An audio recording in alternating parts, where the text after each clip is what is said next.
जहर नहीं आता, खत्म हो गया। जी जी। तो क्या पिलाता खिलाता है इसको? इसको दूध पिलाते, गोश्त खिलाते, अंडे। सांप है? जी जी, थर का। कितना उम्र होता है इसका? सांपू का तो 100 साल तक होता है उम्र, बड़ी उम्र कितना होता है। पुराना है? ये तो अभी बच्चा ही है, इतना बड़ा नहीं है, 20-25 साल का है। ये तुमने खुद पकड़ा है? जी जी। और कितने अरसे से तुमने रखा हुआ है? हमारा तो खानदानी काम यही है, शाम दिन का। आज से हम तो कितने कमाई कर लेते हैं? कमाई तो वो तो अभी मिल जाता है तो 500-1000 मिल जाता है, नहीं तो नहीं मिलता है। ये तो कोई बच्चे लोग शाम देखता है तो मिल जाता है, दे देता है 100-200, नहीं देखता है फिर ऐसे ही बीन बजाते घूमते रहते हैं।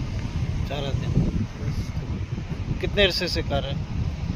हमारा तो ये 7 पीढ़ियों से काम, बाप दादों से यही काम है। बाप दादे से यही? जी। इसका सांप का कोई नाम